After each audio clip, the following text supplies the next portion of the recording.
Welcome to the YouTube channel. Second episode of What Am I Collecting? I am filming this late August. Was it? I'm sorry, not August. October 23rd, and I am going over my September purchases. This will probably be one of the most controversial purchases I have ever had in the MTG community, I guess. Anyways, yep, I bought one. I bought one of the Spider-Man collector boxes, sealed, not open. Got the nice little plastic and everything. Oh, scrunch, scrunch, scrunch, scrunch. I honestly do not know why they didn't have the Spider-Man character as the main. I think that's the reason this box does not sell that great. If you're going to make a Spider-Man collector box, you need to have Spider-Man on it. Okay. That alone cost this box about $400 in value from the get-go right there. Boom. Yeah, this was a big purchase in September. This is my only collectible purchase in September. You know, I have multiple collector boxes. I've been collecting collector boxes since 2020. So, like, I'm in my 5th year, entering 6, all the way back to Ikoria. A lot of people are like, are they getting sick and tired of the Universe Beyond? I get it, It does feel a little bit of a joke. It was kind of funny at first, getting a little less unfunny now. Some secret layer. I'm sorry, secret layer. So, University Beyond. Some of the products make more sense in a fantasy world like Magic Gathering. Some don't. Personally, I don't mind the superheroes like the Marvel and the DC. I mean, there's no DC now, but I wouldn't be surprised they do DC. A lot of characters from Marvel, so you can do a lot of creativity there. Yeah, I don't know where this ends up. I do think that this will go in value. I do think that even though there's no serialized cards, that as supply goes down, people are going to realize how hard it is to get some of these cards. I think the Affinity Stone is like the One Ring. I think it's that powerful, that great. And just like the One Ring, I think a lot of people kind of doubted it at first. Like, oh, 4 mana burden, oh no. And then they start playing with it more like, oh shit, this is actually a pretty strong card. I need a 4 of, or I need it in my very commander deck. I think people are going to realize Infinity Stone will probably just go in any black color commander deck. I mean, it's a 2 mana ramp, but like utmost. Like, I don't even think there's a downside to it, honestly. It's probably one of the strongest 2 mana rocks. I mean, what? You got Arcane Signet, maybe, if you're multiple colors, but then Arcane Signet sucks if you're less colors, And then if they kind of go this pathway with the other Marvel Universe products, they make more Affinity Stones, are just extremely powerful 2 mana rocks. I'm sure everyone's going to want a one of each one. I can't see that card losing value in the long run. I think more and more people are going to want to be a one of, like a standard in any kind of black color commander deck. But yeah, I think I paid $575 for it. I think this box sells around $525, maybe $500. I know I've seen One Card Shop try and get rid of their play boxes for Spider-Man because they're trying, move to another building and just sell stuff. But yeah, you know what? I have multiple collector boxes, some without serialized, some with serialized, and they all have gone up different values for different rates. I think you just can't say no serialized card, this isn't worth the $600 or $500 or $1,000.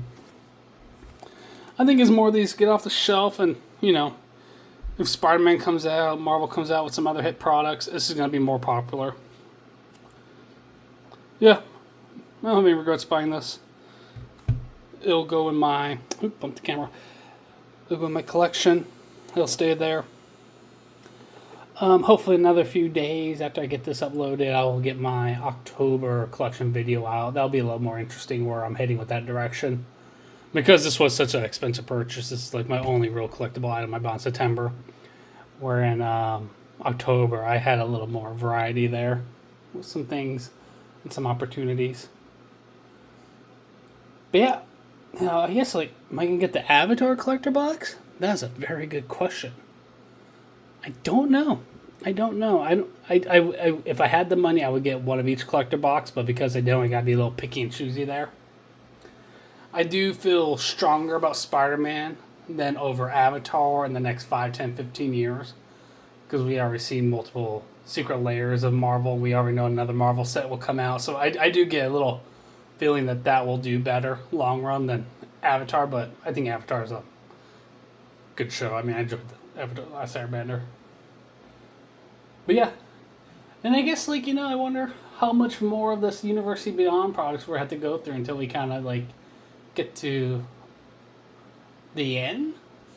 Everything has a peak, and I feel like we're hitting peak. Like, I feel, Walking Dead was entry to Universe Beyond. Then they kind of get a little closer with the Warhammer and the Fallout collectors, and then, Lord of the Rings and Final Fantasy, which I guess Final Fantasy was by itself as only University Beyond product. That'd been great. So that's kind of what they did with Lord of the Rings, I believe, at the time. I don't know if there was any other University Beyond products that came out.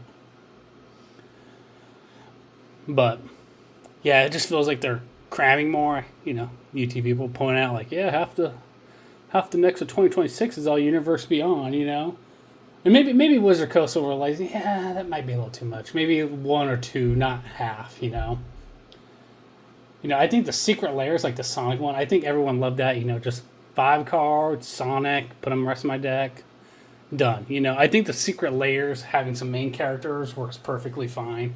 And maybe that's what Ninja Turtles could have been, just a secret layer of just some cards that could be commanders, It might have been the way to go. I don't know how the Ninja Turtles is going to feel. I don't know how big of an IP that is. Clearly, like, Lord of the Rings and Final Fantasy, there's a lot of IP to work with because of long history. But, I mean, there's also, like Avatar and Ninja Turtles. I feel like those are kind of like one-ofs. I think one of the things about Magic the Gathering and having planes is that you can always go back to a plane that you've been to before and kind of revisit it with new ideas and new mechanics. Where, I don't know how many times you can visit Avatar. It's kind of like a one and done. You can't really grow it. Because that's one of the things with Magic, like what, next year we're going back to Strixhaven, I think a lot of people are kind of happy about that. But that's the thing, like a Magic Gathering plane. You could kind of go back every, 3 or 4 years, do something a little different, add something, maybe a new wrinkle, go back to some ideas you had before. Where it's kind of hard to see yourself going back on, like, a Spider-Man University set. It's just it's like a one-of in the road, But yeah, that's kind of where I'm at with this. I think it'll age well, like most collector boxes. I think there's a lot of mad people on the internet who don't like it. They kind of bash it.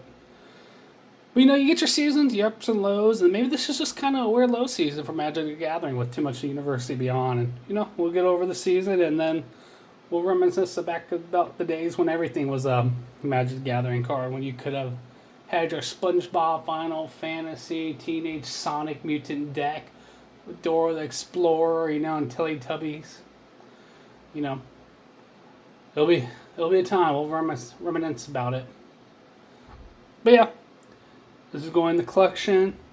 Hopefully, get my October collection out. That'll be a little more interesting, a little different because no new sets came out in October. So Gillian, what did you collect? Well, you're gonna have to wait until the next video to see what I purchased. I will say some of it was modern, more modernish, hint hint, and some of it was actually some of the vintage stuff. A little story there about my local game shop about someone put their mother-in-law's old Magic Gathering consignment, like you do. So maybe even November, December, if they're I think those collection videos will be a little more interesting too. I think. And yeah, you guys take care. Got Spider-Man. Maybe I'll do another video with all my collector boxes so you can see what they're all doing. Kind of also want to go through what I kind of want, if I keep these up monthly, I want to do a yearly, where's my collection, its value, where it stands now, where it stand back in the early of the year. So I also want to set something up like that too. So, if you're kind of interested, watching a portfolio grow, like a stock thing, watch how this Magic Gathering collection grows and where it heads and what's in it and what's out of it, I know people like what I bought videos, you know, like little individual cards, but I think this is a little more interesting when you actually collect it. Because then I think it, like year over year you will see growth, and it'll be interesting to see what really spiked and what was like a dud, you know, studs and duds. Oh, I should do a video, studs and duds of 2025 of what I own. Okay, anyways, you guys take care. Cheers.